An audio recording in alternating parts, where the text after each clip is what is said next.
Gandalf the Grey always seemed to be holding back his powers. He achieved some great feats, defeating the Balrog of Moria, expelling the Necromancer from Mirkwood, and even fighting off the Nazgul on top of Weathertop. And now in the movies Aragorn did this, but it was different in the books. But Gandalf always seemed like he could do a lot more, and if you felt the same way, then you were onto something. Because when Gandalf arrived in Middle-earth in the year 1000 of the Third Age, he was under strict orders.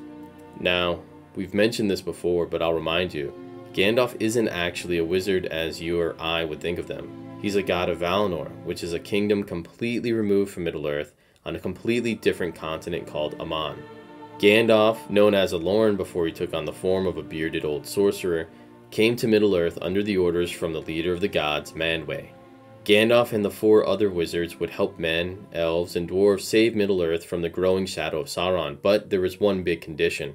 They weren't allowed to match Sauron's power with their own power, because, actually, Sauron was also another god from Valinor, and the Dark Lord was using his full range of powers, or at least what little was left after years of abusing it, to enforce his will on Middle-earth. It would have been all too easy for Gandalf, to show up on Middle-earth with his 4 other wizard allies and completely destroy Sauron with their own divine power. Perhaps because the world of Middle-earth would be left to men and it was their responsibility to defend it from evil, but more likely, and actually hinted at by Tolkien, whenever the gods of Valinor intervened and war against each other on Arda, which was the name of Tolkien's Earth, the collateral damage was astronomical.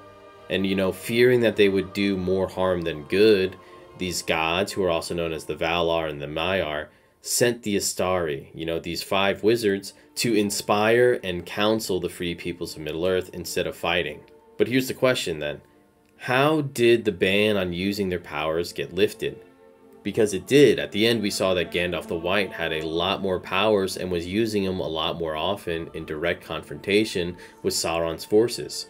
And to answer this, we actually have to look at Saruman's betrayal. Among the 5 wizards, we often say that Gandalf is the only one that succeeded at the original mission of defeating Sauron. While we know Gandalf was the one wizard that more earnestly tried to complete his mission, the other 3 wizards, Radagast the Brown, Alatar the Blue, and Palando the Blue, also seemed to aid in resisting Sauron's shadow, albeit at a much smaller scale than Gandalf.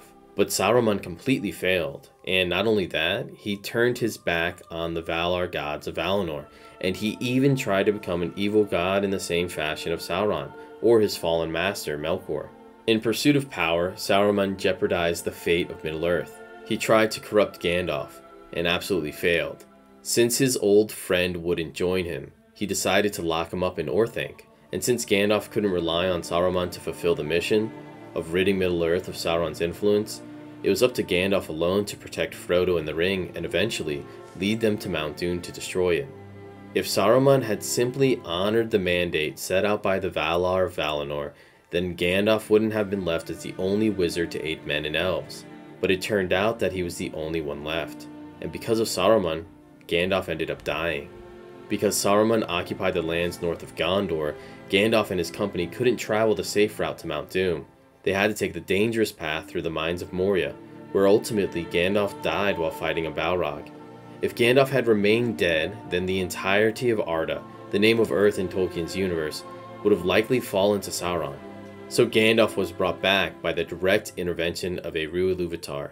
Not the earthly gods of Valinor, mind you, but a supreme god who created all of the universe. When Gandalf was sent back, he was raised to the rank of Gandalf the White, and the ban on the use of his Maiar powers was lifted. Eru Ilúvatar realized that the original plan of the Valinor, that the 5 wizards would just act as counselors, wasn't really going to cut it. Since that first plan had failed, he would expand on it. Gandalf would be allowed greater use of his godlike powers during his new commission as Gandalf the White, and not only that, when he was in truly dire situations, like when Faramir's life was at risk or the Witch King descended upon Minas Tirith, Eru Ilúvatar permitted Gandalf to access as much Maiar power as he needed, like a guardian angel who only acted in emergencies. Eru realized that the fate of Middle-earth, and the original plan for existence that he had created, was truly in jeopardy, and so he allowed Gandalf to rise ever so slightly and unleash part of his Maiar power against Sauron's forces.